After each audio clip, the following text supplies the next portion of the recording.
ஆனால் விஜய் கலட்டி விட்டுட்டாரு, அதனால தான் வேறு வழியே இல்லாமல் மீண்டும் எடப்பாடி கிட்ட இவங்கெல்லாம் வந்து சேர்ந்தாங்கங்கிற மாதிரியெல்லாம் பேசுகிறாங்களே. உண்மையிலுமே விஜயை நம்பி போகும்போது விஜய் கழட்டி விட்டுட்டாரா? விஜய் ஏமாத்திட்டாரா? விஜயால் அவங்கள ப்ரொடெக்ட் பண்ண முடியலன்னு எடுத்துக்கலாம். ஆனால் அமைச்சரவையில் பங்கு பெறுவதற்கு முன்னாடி தானே திரும்ப அப்படி பேசினாரு. அதான் எஸ், அந்த இடத்துக்குள்ள திருமாவளவனுக்கும் காங்கிரஸுக்கும் சிபிஎம் சிபிஐக்கும் இந்தியன் யூனியன் முஸ்லீம் லீக்குக்கும் இவங்களை யாரையும் அமைச்சரவையில் கொண்டு வராது வெற்றி. ஆனால் எடப்பாடி உடைக்கிற முயற்சியை விஜய் கையில் எடுத்தாரா? கண்டிப்பாக கையில் எடுத்தார். இது விஜய்க்கு தேவையில்லாத ஒரு ஆணி அப்படின்னு பார்க்கணுமா எப்படி? தேவையில்லைங்கிறது வந்து என்னை பொறுத்த அளவில் மெட்டீரியல் பொலிட்டிக்ஸில் அது தேவை தான். சசிகலா அவனுடைய பார்வையில் எப்படா நமக்கு சான்ஸ் கிடைக்கும் அதிமுக கைப்பற்றலாங்கிற மாதிரியான ஒரு பேசும் பொருள் இருந்தது. இந்த இடத்துல ஒரு நல்ல சான்ஸ் கிடைச்சும் எப்படி சசிகலா அவர்கள் அதிமுக கைப்பற்றுவதில் கோட்டை விட்டாங்க? அதிமுக எடப்பாடி தான், குட்டையோ நெட்டையோ சிறுசோ பெருசு. அப்போ எந்த தைரியத்தில் எடப்பாடியை நம்ம வீழ்த்திட முடியும், எடப்பாடியை நம்ம ஜெயிச்சிட முடியும், எந்த தைரியத்தில் எஸ்பி வேலுமணியும் சிவி சண்முகமும் எடப்பாடிக்கு எதிராக காய் நடத்துனாங்க? அவங்க ஒரு 2/3 வந்துடும், தாவேக்காவில் அமைச்சராகலாம், நல்ல பொசிஷனில் போயிடலான்னு நினச்சது உண்மை. கட்சி பதவியில் வந்து மற்றவங்களெல்லாம் எடுத்து விட்ட எடப்பாடி பழனிசாமி லீமா ரோஸை வந்து கட்சி பணியில் கண்டினியூ பண்ண சொன்னார். அப்கோர்ஸ் வேறு எதுவும் பொருளாதார கமிட்மெண்ட்ஸ் இருக்குமோ என்னவோ நமக்கு தெரியாது, அரசியல் தானே. கொங்குல வேலுமணி ஒரு பவர் தான், he can do things, he can manipulate things, ஒரு ஸ்ட்ராங் மேன், செல்வாக்கானவர்ன்றதை நான் மறக்க வரேன். அதே மாதிரி சிவி சண்முகம் அவர் விழுப்புரத்தில் ஒரு ஸ்ட்ராங் மேன், செல்வாக்கானவர்ன்றதை மறக்கல. உடனே அடி வாங்கி அதுக்கு பிறகு அவங்க பேச்சு பொதுச் செயலாளர் எடப்பாடி பழனிசாமி தான் இருந்தார். அப்புறம் சசிகலான்னு சொல்லும்போது எடப்பாடிக்கு எரிச்சல்.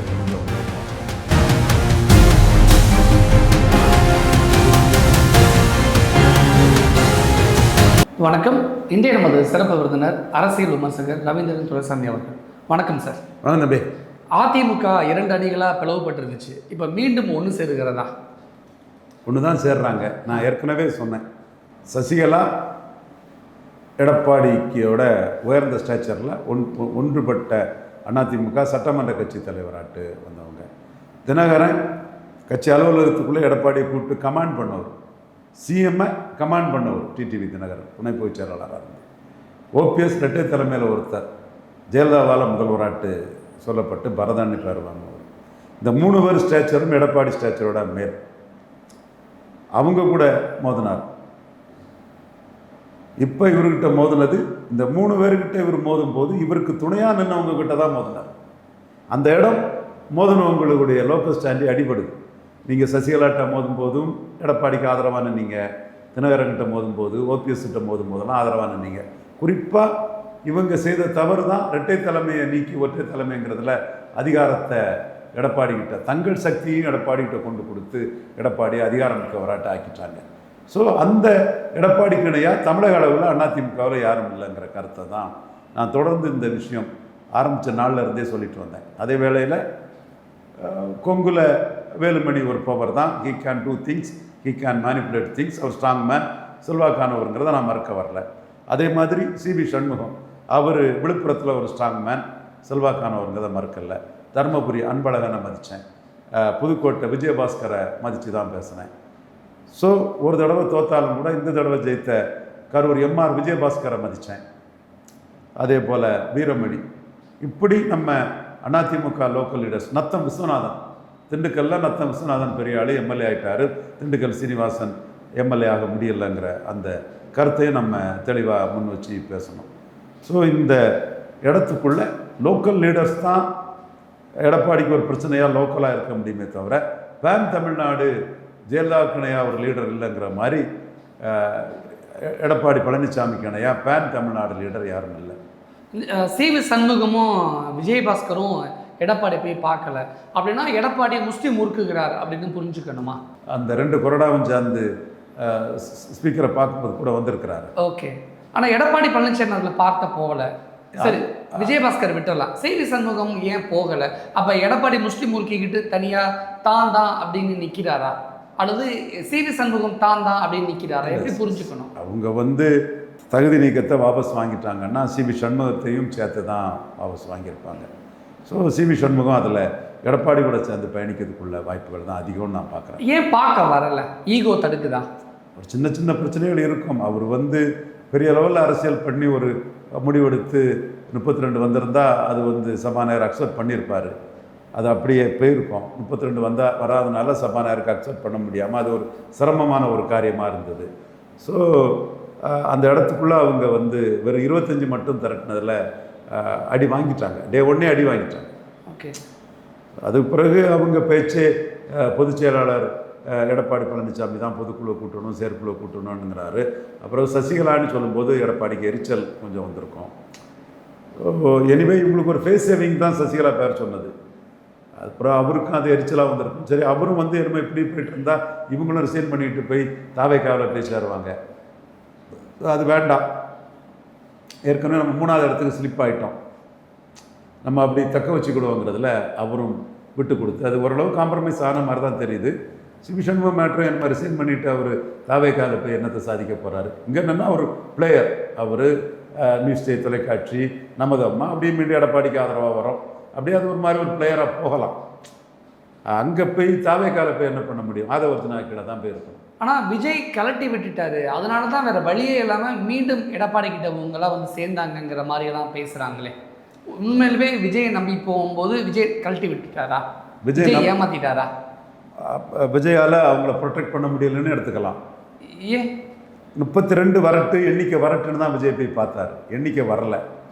எண்ணிக்கை வராத சூழ்நிலையில் கவர்னர் என்ன பதவியேற்பு விழாவுக்கு சம்மதிப்பாரா, உச்சநீதிமன்றம் சம்மதிப்பாராங்கிறது ரெண்டும் பெரிய கொஸ்டின். இந்த 2 கொஸ்டினையும் விஜய் கன்ஃபரண்டேஷனுக்கு போக தயாரில்லை. அதில் இதில் போய் மோதாண்டான்னு விஜய் முடிவு எடுக்கிறாரு.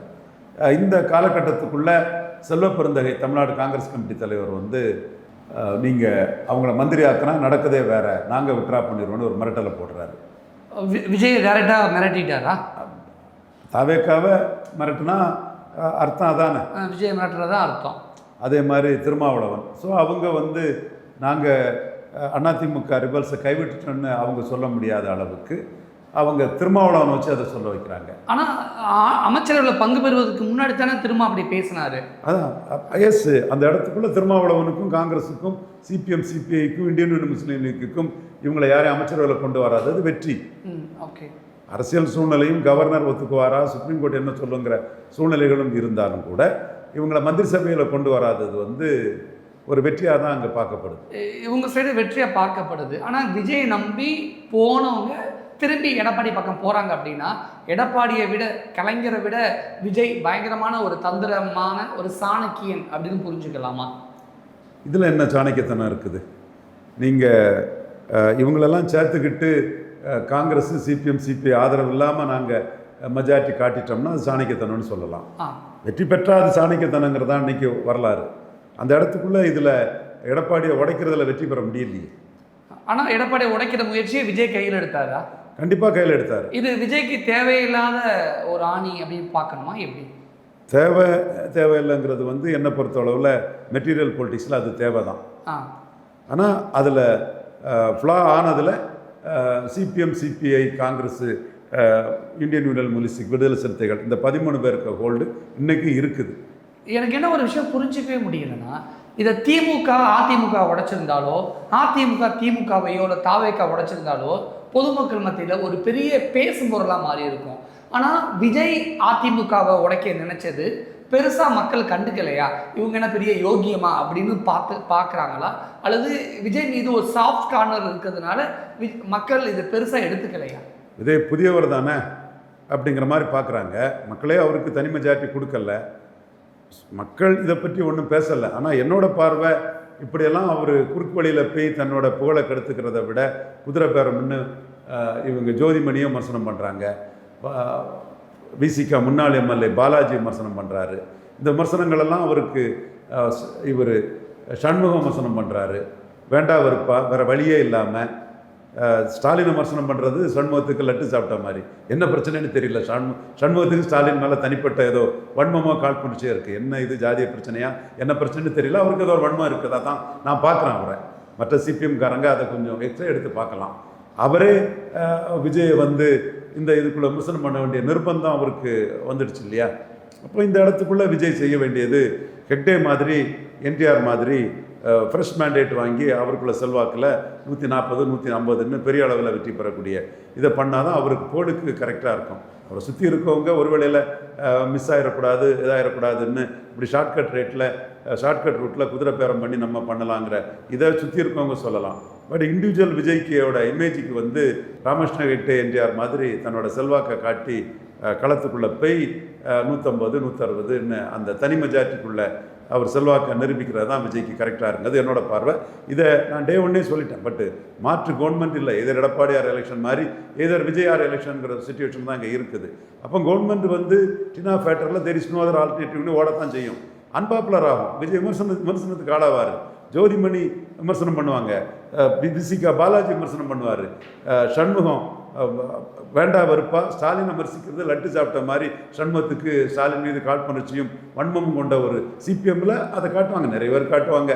மார்க்சிஸ்ட் கம்யூனிஸ்ட்னா மலையாளிகள் கம்யூனிஸ்ட்டுன்னு எமர்ஜென்சி எடுத்து எம்ஜிஆர் கூட போனாங்க முன்னாடி. இந்த மாதிரிப்பட்ட தன்மை சண்முகத்துக்கிட்டே இருக்குது. அவரே விஜய் விமர்சிக்கக்கூடிய, ஸ்டாலின் எதிர்ப்பாளர் கசப்பாளர் சண்முகமே விஜய் விமர்சிக்கக்கூடிய அளவுக்கு இருக்குதுன்னு சொன்னால் விஜய் வந்து என்டிஆர் பாணியிலையும் ஹெக்டே பாணியிலையும் தனி மெஜாரிட்டிக்கு போய் ஃபுல் பிளஜ்டாக கவர்மெண்ட்டாக வர்றதா அவர் புகழுக்கு சரியாக இருக்குங்கிற கருத்தை நான் டே ஒன்னிலேருந்தே சொல்லிட்டு இருக்கேன். அரசியல் தலைவர்கள் விஜய் விமர்சனம் பண்ணலாம், குதிரை பேரம் நடக்குதுன்னு. ஆனால் பொதுமக்கள் மத்தியில் விஜய் மீது கோபம் வந்த மாதிரி தெரியல, விஜய் தப்பு பண்ணுறாருங்கிற மாதிரி பொதுமக்கள் யாரும் எடுத்துக்கலைங்கிற மாதிரியான ஒரு பிம்பம் இருக்கு. இல்லை, பல இடங்களில் ஆர்ப்பாட்டம் நடக்குது. மின்சாரம் இல்லைன்னு ஆர்ப்பாட்டம் நடக்குது, அங்கங்கே ஆர்ப்பாட்டம் நடக்குது. அவங்க கட்சிக்காரங்களே விஜய் நீக்கிற மாதிரியும் வருது. இது பல இடங்களில் திருவள்ளூரில் மிரட்டி பணம் கேட்குறாரு. விஜய் எய்த்து பேசினாதான் வெப்டியில் வியூஸ் போகுது, நீங்களே எய்த்து பேசுங்கன்னு கேட்டே வந்து கேட்குறானே, நீங்கள் வந்து 6 மாதம் பார்த்துக்கிட்டு தான் சொல்லவில்ல, ஏன் சார் சொல்கிறீங்கன்னு நம்மகிட்டே வந்து கேட்குற தன்மை இருக்கு. ஸோ பொதுமக்களுங்கிறது வந்து ஹெட்ரோஜினியஸ் என்டிட்டி. ஓகே, இப்போ இந்த இடத்துல ஒரு குழப்பம் என்ன அப்படின்னா, சசிகலா அவனுடைய பார்வையில் எப்படா நமக்கு சான்ஸ் கிடைக்கும் அதிமுக கைப்பற்றலாங்கிற மாதிரியான ஒரு பேசும் பொருள் இருந்தது. இந்த இடத்துல ஒரு நல்ல சான்ஸ் கிடைச்சும் எப்படி சசிகலா அவர்கள் அதிமுக கைப்பற்றுவதில் கோட்டை விட்டாங்க? அதிமுக எடப்பாடி தான், குட்டையோ நெட்டையோ சிறுசோ பெருசோ. ஆனால் ரெண்டாக பிளவுபடும் பொழுது ஈஸியாக சசிகலா பயன்படுத்தி இருக்கலாமே. சசிகலா ஒரு ஃபோர்ஸ், அவங்களுக்கு இன்னும் கண்டஸ்ட் பண்ணலாங்கிற சூழ்நிலை வந்தால் முதுகுளத்தில் நின்று அவங்க ஜெயித்திருப்பாங்க. இப்போ கண்டஸ்ட் பண்ணனால இன்னொருத்தர் நின்றனால ஜெயிக்க முடியல. சசிகலா முதுகுளத்தில் நின்றுருந்தால் அவங்க சட்டமன்ற உறுப்பினராக வந்திருப்பாங்க, பெரிய பரபரப்பை ஏற்படுத்தியிருப்பாங்க. பட் அதிமுகங்கிறது வந்து எதிர் எடப்பாடியார் எலெக்ஷன் சொன்னேன்.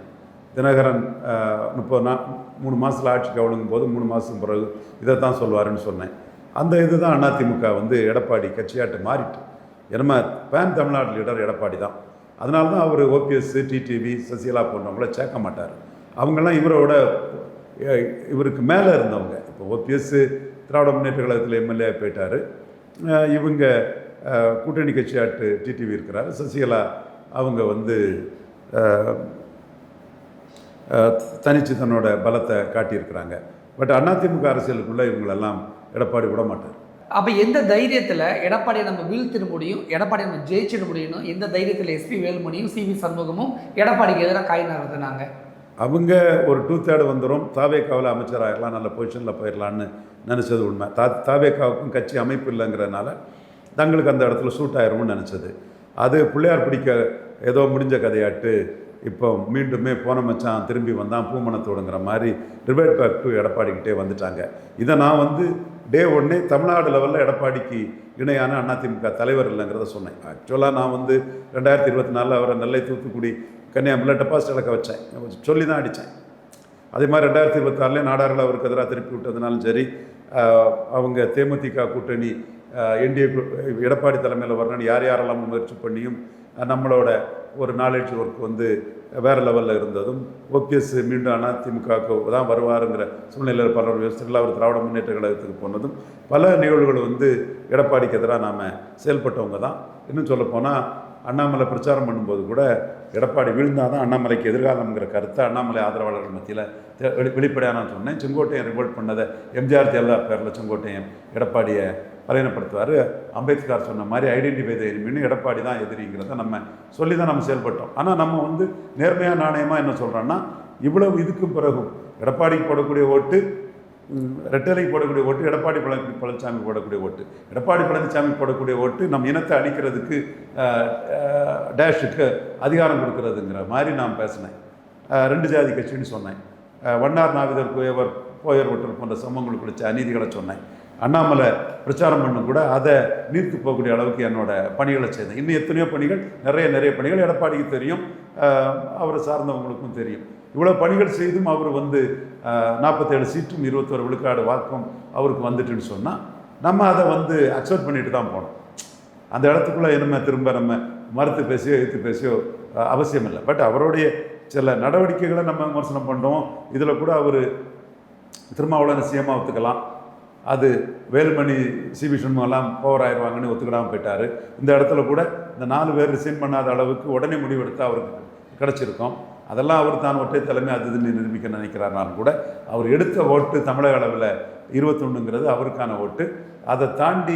அவரை தாண்டி இன்னொருத்தர் பேன் தமிழ்நாடு இல்லைங்கிறது 100க்கு 100 உண்மை. இதை நம்ம மறைச்சிட்டு பேசுகிறதுல அர்த்தமே கிடையாது.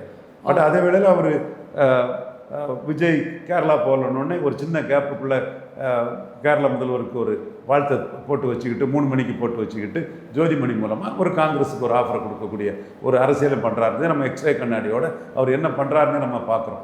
பட் அவர் 21 விழுக்காடு வாக்கு தமிழக அளவில் எடுத்துட்டாருங்கிறத நம்ம என்ன மறுத்து பேசுகிறதுலையோ மறைச்சி பேசுகிறதுலையோ நோ யூஸ். எப்படி 35 எடுத்துட்டாரு விஜய்ங்கிறத ஒன் டைம் ஓட்டுனாலும் அக்செப்ட் பண்ணிட்டு போகிறோம்ல, அதே மாதிரி இவருக்கு 4வது முறை 20 தாண்டி எடுக்கிறார்.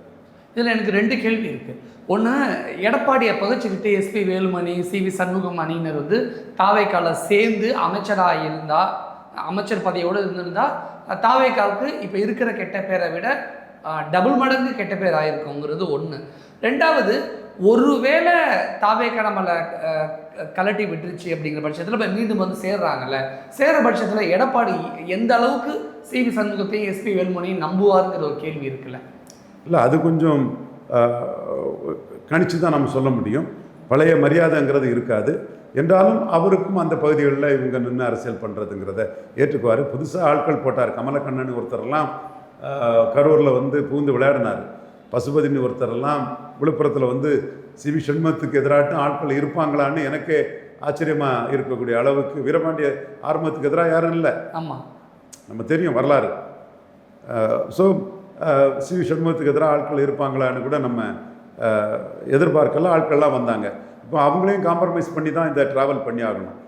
அவரை நம்பிய குருஷியல் டைமில் நின்றவங்களுக்கும் ஒரு முக்கியத்துவத்தை வேலுமணிக்கிட்டையும் சிவி சண்முகத்துக்கிட்டையும் தங்கமணிக்கிட்டையும் அன்பழங்கிட்டையும் வீரமணிக்கிட்டையும் அவர் சொல்லுவார். இப்போ நத்தம் விஸ்வநாதன் வந்திருக்காரு, பவர்ஃபுல் அவர். பட் திண்டுக்கல் சீனிவாசன் தானே எடப்பாடி கூட நின்னார். ஸோ எல்லாமே அதுக்குள்ளே இருக்குது. பவர்ஃபுல் நத்த விஸ்வநாதன் தான். ஸோ இது எல்லாமே காம்ப்ரமைஸ் பண்ணி விட்டு கொடுத்து தான் அவங்க ட்ராவல் பண்ணி ஆகணும். இதை தவிர வேறு நல்ல ஆப்ஷன் விஜய்கிட்ட இல்லை. ஏன்னா விஜய்கிட்ட அவங்க போகக்கூடிய பட்சத்தில் டிஸ்குவாலிஃபிகேஷன் சொல்லுவாங்க. ஒருவேளை அடுத்த தேர்தலுக்கு விஜய் அணியில் போய் தாவேக்கால போய் சேர்ந்துட்டாங்கன்னா சிவி சண்முகம் டீம்லாம் அடுத்த தேர்தலுக்குன்னா அடுத்து வரக்கூடிய பார்லிமெண்ட் எலெக்ஷன்லையோ அல்ல அடுத்து வரக்கூடிய சட்டமன்ற தேர்தலையோ அதிமுக அந்த வெளியே போய் சேர்ந்தாங்கன்னா அது there are so many ifs and buts இருக்குது. என்ன அரசியல் நடக்கும், எப்படி நடக்கணும்னா இன்றைக்குள்ள அரசியல் தான் நாளைக்கு இருக்குன்னு சொல்ல முடியாது. அதனால தான் நான் மக்களவை தேர்தல் கூட்டணி பற்றியே நான் பேசுகிறதில்ல. டே டு டே அரசியல் என்ன போகுது, என்ன நடக்குங்கிறது மட்டும்தான் நாம் பேசிகிட்டு இருக்கிறோம். அரசியலில் 6 மாதத்துக்குள்ளே பல அற்புதங்களும் பல மாறுபாடுகளும் நடக்கும். ஸோ அது இதே ஸ்டேட்டஸ்கோ அரசியலை தூக்கி போட்டு 3 வருஷத்துக்கு பிறகு நம்ம பேச முடியாது. அது ப்ரீமெச்சூர். இப்படி புரிஞ்சுக்கலாமா? தாவேக்கா ஓரளவுக்கு ஜெயிச்சிருச்சு. இனி அதிமுக இந்த கட்டெரும்பு தெரிஞ்சு கழுத தெரிஞ்சு கட்டெரும்பான கதையாக ரொம்ப 3வது அணிக்கு வந்துருச்சு. இனிமேல் அதிமுகவுக்கு எதிர்காலம் இல்லை, இங்கே இருக்கிறதுனால நமக்கு லாபமும் இல்லை, அதனால நம்ம விஜய் கூட போயிடலாங்கிற முடிவை சிவி சண்முகம் அப்படி எடுத்தாரு. அப்படி புரிஞ்சுக்கலாமா? அவர் இப்போ சிவி சண்முகம் இன்னைக்குள்ள லெவலில் எடப்பாடி கிட்ட இருக்காரா விஜய்கிட்ட இருக்கிறாரா அது தெரியாமல் நம்ம பேச முடியாதுல்ல. அவர் என்ன முடிவில் இருக்காருன்னு தானே அவருக்கு முடிவு. நம்ம இப்போ ஏற்கனவே கடந்த வாரத்தில் எடுத்த முடிவுகள் அது முடிஞ்ச கதை. இப்போ தொடங்கிய பிரச்சனை அவங்க காம்ப்ரமைஸ் ஆகுது. ஓகே, எல்லாம் ஏற்கனவே பேசி முடிச்சுட்டேன். இன்னைக்கு அவங்க காம்ப்ரமைஸ் ஆகிறாது. காம்ப்ரமைஸின் பின்புலம் என்ன, ஏன் காம்ப்ரமைஸ், எதற்கான காம்ப்ரமைஸ், எது பெட்டர் ஆப்ஷன், என்ன இதுங்கிறது தான் இன்னைக்குள்ள பிரச்சனை. அதைத்தான் இப்போ பேசிகிட்டு இருக்கோம். சில முக்கியமான அரசியல் விமர்சகர்கள்லாம் என்ன சொன்னாங்கன்னா, தமிழ்நாட்டையே லாட்டரி குடும்பம் தான் ஆண்டுகிட்டு இருக்கு, இந்த அதிமுக நடக்கக்கூடிய குதிரை பேரத்துக்கு லீமா ரோஸ் தான் முக்கியமான காரணம், அதனால தான் 4 எம்எல்ஏக்கள் ராஜினாமா பண்ணிட்டு தாவேக்கால போய் சேர்ந்துட்டாங்க அப்படிங்கிறாங்க. ஆனால் இன்னைக்கு லீமா ரோஸ் எஸ்பி வேலுமணி கூட எடப்பாடியை பார்க்க போயிருக்காங்க. அதாவது யானையை பார்த்த பார்வையற்றவர் மாதிரி பேசுறது. லீமா ரோஸ்னாலே அவங்க ஒரு இதை முடிவு பண்ணிட்டு வந்துடுறாங்க, வெரி ரிச் லேடி, அதுதான் அந்த இடத்துக்கு காரணம். ஸோ அதே மாதிரி ஆதவ அர்ச்சனாவும் ரிச் பர்சன்.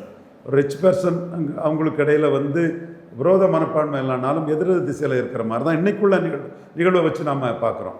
நேற்றைய நிகழ்வில் 2 பேருக்கு லாபங்கிற அடிப்படையில் அவங்க எல்லாமே சேர்ந்து அதிமுக கூட போய் லீமா ரோஸ் ஒரு அமைச்சருங்கிற லெவலில் ஆயிடலான்னு அவங்க எதிர்பார்த்துருக்கலாம் நேற்றைய ஒரு இதில். இன்றைக்கி வந்து இந்த இடத்துல எடப்பாடி கூட நின்று ட்ராவல் பண்ணுறது தான் கரெக்டுன்னும், எடப்பாடியும் அவங்கள போஸ்ட்லேருந்து எடுக்கலை. ஸோ அவங்களுக்கு ஒரு மரியாதை எடப்பாடி கொடுத்தார்.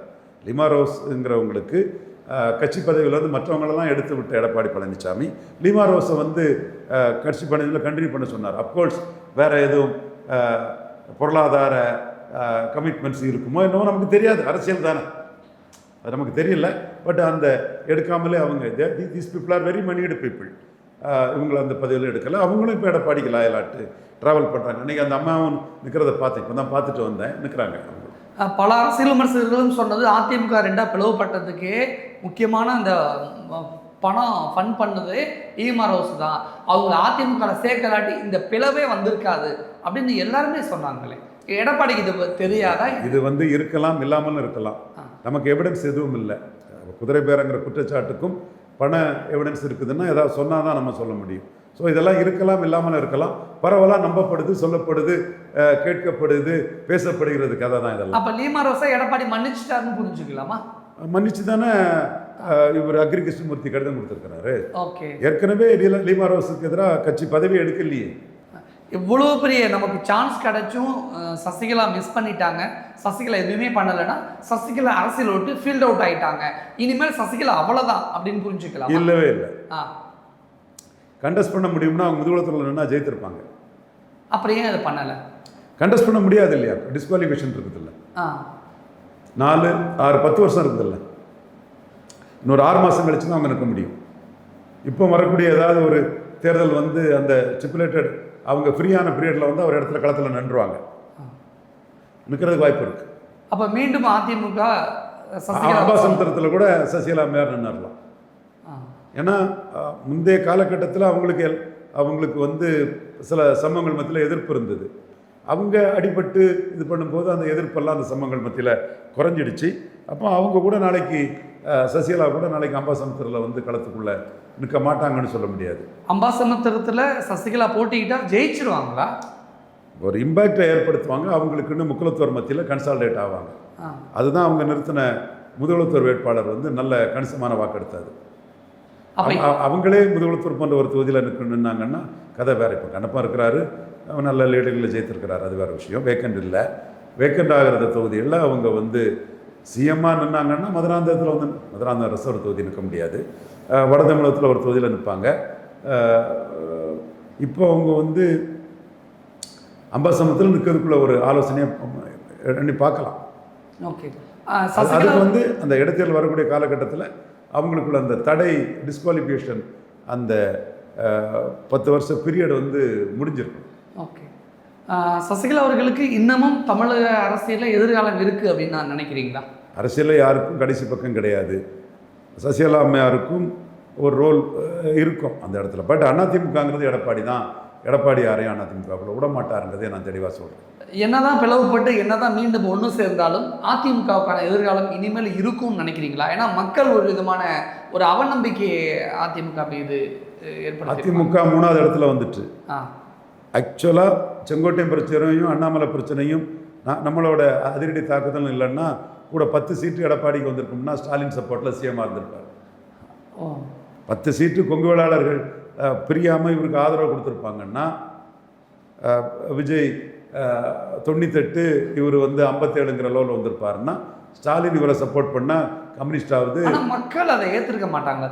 அதிமுக ஒன்று சேர்றதுல அதிகாரத்துக்கு எல்லாரும் போய் நிற்பான். இப்போவே 10 சீட்டு மேலே இருந்தால் எடப்பாடி சிஎம்மாக இருந்திருப்பார் ஸ்டாலின் சப்போர்ட்டில். அதிகாரத்தில் எல்லாருமே அடங்கி போய் நிற்பான். அதிகாரத்தில் அரசியல்வாதிகள் அடங்கி போய் நிற்கலாம். மக்கள் என்ன செய்வாங்க? அவநம்பிக்கை ஆகிட மாட்டாங்க. என்ன செய்வாங்கன்னு கேட்டேன். அப்படி நடந்துட்டுன்னா அடுத்த தேர்தலில் விஜய்க்கு ஆதரவாக வாக்களிச்சிருக்க மாட்டாங்க.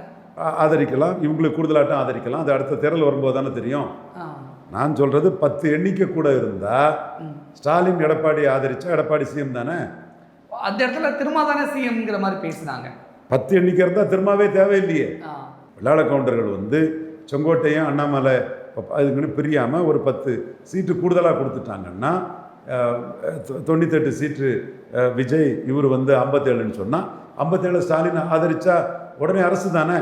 இப்போ நீங்கள் இந்த வெள்ளாளர் கவுண்டர் அப்படின்னு இந்த ஒரு விஷயம் சொல்கிறீங்களே, ஆனால் விஜயோட அரசியல் வருகிறனால இந்த தேர்தலில் யாருமே ஜாதி மதம் இனம் எதுவுமே பார்க்கவே இல்லை. அதைத்தாங்க நான் சொல்கிறேன். வெள்ளாள கவுண்டர் பிரிஞ்சு போயிட்டாங்க. பிரிஞ்சு போகாமல் எடப்பாடிக்கு ஓட்டு போட்டு 10 சீட்டு வந்து அவர் சிஎம் ஆகிருப்பார். தேவகவுடா சிஎம் ஆனது மாதிரி, குமாரசாமி கவுடா சிஎம் ஆன மாதிரி ஆகிருப்பார் ஸ்டாலின் சப்போர்ட்லன்னு சொல்கிறேன். நான் சொல்கிறது உங்களுக்கு கேட்ச் பண்ண முடியுதா? புரியுது. எடப்பாடிக்கு இன்னமும் அதிமுகவுக்கு இனிமேலும் அரசியல் எதிர்காலம் இருக்குது அப்படின்னு புரிஞ்சுக்க. ஜெயலலிதா மாதிரி எம்ஜிஆர் மாதிரி எடப்பாடி வர முடியாது. ஆனால் 20 விழுக்காடை வச்சு 20 வருஷம் தேவகவுடாவும் குமாரசாமி கவுடாவும் பல முறை சிஎம்மாக வந்தாங்க. புரியுதா உங்களுக்கு? இப்போ யாருக்கும் மெஜாரிட்டி இல்லாத பூமி தமிழ்நாடு. என்னமோ வந்து தனியாட்சி வரக்குள்ள வாய்ப்பு இருக்குன்னா விஜய் கலைச்சிட்டு வச்சாதான் உண்டு. ஓகே, அதை கலைச்சிட்டு வைக்கிறதுக்கு கூட இருக்கவங்க விரும்ப மாட்டாங்க. விஜய்க்கு புகழ் கட்டாலும் பரவாயில்ல, நம்ம அதிகாரம் பெறக்கூடாதுன்னு தான் கூட இருக்கக்கூடிய நபர்கள் விரும்புவாங்க. ஸோ அப்போ தனியாட்சின்னு வர்றதுக்குள்ள சூழல் யாருக்குமே இல்லை. ஒரு யூகத்தின் அடிப்படையில் செங்கோட்டையின் அண்ணாமலை மேட்டரால் வெள்ளாள கவுண்டர் ஓட்டில் அவருக்கு ஒரு பாதிப்பு ஏற்படாமல் இருந்து 10 சீட்டுக்கு மேலே கிடச்சிருந்தா 3வது இடத்துக்கு வந்த அவரே 2வது இடத்துக்கு வந்த ஸ்டாலினால் சிஎம்ஆட்டு உருவாயிருப்பாருன்னு சொல்கிறேன். ஓகே, இப்போ கூட அவர் ஒரு வாய்ப்பை திருமாவளவனுக்கு நோ சொன்னதில் கெடுத்துக்கிட்டாருன்னு தான் நினைக்கிறேன். அந்த இது அவருக்கு புத்திசாலித்தனமாக அதை ஃபியூச்சரிஸ்டிக்காக திங்க் பண்ணலை. நான் சொல்கிறத அவர் யோசித்து பார்த்தா தெரியும். எடப்பாடி கெடுத்துக்கிட்டாருன்னு நினைக்கிறேன். தனக்கு சிஎம் வரக்கூடிய வாய்ப்பை திருமாவளவனை ஏற்றுக்காமல் கெடுத்துக்கிட்டாருன்னு நான் கருதுறேன். அது ஒரு ஃபியூச்சரிஸ்டிக்காக அதை திங்க் பண்ணி பார்த்தா தெரியும். அவர் இம்மிடியேட்டாக வேலுமணி, சிவி சண்முகம், அன்பழகன், வீரமணி இவங்கெல்லாம் பவராகி, நத்தம் விஸ்வநாதன் பவராகி, இது விஜயபாஸ்கர் ஹெல்த் பவராகி நம்மளை இது பண்ணிடுவாங்களோ இதில் அதுக்கு நோ சொல்லிட்டாரு. அதை தடுத்துட்டாரு. உண்மையில் அதை அலோவ் பண்ணியிருந்தாருன்னா அவருக்கு ஒரு ஃபியூச்சரிஸ்டிக்ஸாக திங்க் பண்ணால் அவருக்கு ஒரு வாய்ப்பு வந்திருக்கும். அதை அவர் ஃபோர் சைட் இல்லாமல் அவரே கெடுத்துக்கிட்டாருன்னு நினைக்கிறேன். அப்புறம் செங்கோட்டை நீக்கம், அண்ணாமலை பாஜக தலைவர் நீக்கம், ஒரு 10-12 வெள்ளாள கவுண்டர் தொகுதி வந்து அவர் கூடுதலாக கிடச்சிருக்கும்னா ஸ்டாலின் சப்போர்ட்டில் அவர் உட்கார்ந்துருப்பார். எம்ஜிஆர் ஜெயலலிதா மாதிரி மாஸ் லீடராக வர முடியாது. திருமாவளவன் தடுத்ததே எடப்பாடி தானா? எடப்பாடி தான் தடுத்திருக்கிறார். அது திருமாவளவனை தடுக்கல. ஆனால் வேலுமணி, வீரமணி, நத்தம் விஸ்வநாதன் இவங்கெல்லாம் பவர் ஆயிடுவாங்கன்னு தடுத்திருக்காரு. அதுக்காக. ஓகே, இப்போ நல்ல பாம்பை அடிச்சுட்டு விட்டா சும்மா விடாது அப்படின்னு ஒரு பழமொழி இருக்குல்ல, அது மாதிரி விஜய் தெரிஞ்சோ தெரியாமலோ அதிமுக மேலே கை வச்சுட்டாரு. இப்போ மறுபடியும் அதிமுக ஒன்று சேர்ந்துருச்சு. ஒன்று சேர்ந்த அதிமுக தாவேகாவையும் விஜயும் சும்மா விடும்னு நினைக்கிறீங்க? எலும்பலங்க விரோத அரசியலை விட இது ஒரு மியூசிக்கல் சேர் அரசியல் தான். நான் சொன்ன ஒரு நுணுக்கம் வந்து எடப்பாடிக்கு தெரியாதனால கோட்டை விட்டுட்டார். எனக்கு அந்த நுணுக்கம் தெரிஞ்சது. அவருக்கு எதிரான அரசியல், அம்பேத்கர் சொன்ன ஐடென்டிஃபை தி எனிமின்னு அவரை எதிரியாக நினச்சி நான் அரசியல் பண்ணதுனால அவரை நான் போய் சந்திக்கிறதுக்கோ அந்த நுணுக்கத்தை அவருக்கு சொல்லிக் கொடுக்கறதுக்கோ நான் விரும்பலை அன்னைக்குள்ள சூழ்நிலை. பட் அவர் திருமாவளவனுக்கு நோ சொன்ன நோக்கம் அவரை சேர்ந்த வேலுமணி போன்றவங்க வந்து பவராயிடக்கூடாது, சிவி சண்முகம் பவராகக்கூடாதுன்னு தான் நோ சொன்னார். உண்மையிலே சொல்லியிருப்பாருன்னா இந்த அரசியல் களம் மாயாவதிக்கு வரக்கூடிய வாய்ப்பு, நிதிஷ்குமாருக்கு வந்த வாய்ப்பு மாதிரி இவருக்கு வாய்ப்பு வந்திருக்கும். எடப்பாடிக்கு முதல்வராகக்கூடிய வாய்ப்பு உண்டு. ஏன் ஒரு நான் எம்எல்ஏக்கே முதல்வராகக்கூடிய வாய்ப்பு உண்டு. ஹெக்டே மாதிரி எம்எல்ஏ பதவி இல்லாதவருக்கே முதல்வராக வாய்ப்பு உண்டு. காரணம் தமிழக அரசியல் களம் மும்முனை ஆயிட்டு. மும்முனை ஆகும்போது இப்படி தான் இந்த அரசியல் வாய்ப்புகள் இருக்கும். அந்த மும்முனையில் இன்னைக்குள்ள லெவலில் ஒரு ஸ்னாப் போல் வச்சு தனி மெஜாரிட்டி வர்றதுக்குள்ள வாய்ப்பு உள்ளது விஜய்க்கு மட்டும்தான் இருக்குது. விஜய்க்கும் தனி மெஜாரிட்டி வரல, யாருக்கும் தனி மெஜாரிட்டி வரலன்னு வைங்க. 3 பேரில் ஒருத்தர் தானே சிஎம் ஆகணும். அதில் 3வது இடத்துல இருக்கிறவரை தானே அந்த வாய்ப்புகள் வருது. மாயாவதிக்குனாலும் நிதிஷ்குமாருக்குனாலும் இவர் தேவகவுடா குமாரசாமி கவுடாக்குனாலும் 3வது இடத்துல இருக்கிற தானே அந்த வாய்ப்பு வருது. ஸோ அரசியலில் யாருக்கும் கடைசி பக்கம் கிடையாது. மீண்டும் சொல்கிறேன், செங்கோட்டையன் பிரச்சனை, அண்ணாமலை பிரச்சனை இல்லாமல் ஒரு 10 சீட்டாவது வெள்ளாள கவுண்டர் பெல்ட்டுக்குள்ளே கூட வெள்ளாள கவுண்டர் ஆதரவில் வந்திருக்கும்னா ஸ்டாலின் சப்போர்ட்டில் எடப்பாடி உட்கார்ந்துருப்பார்.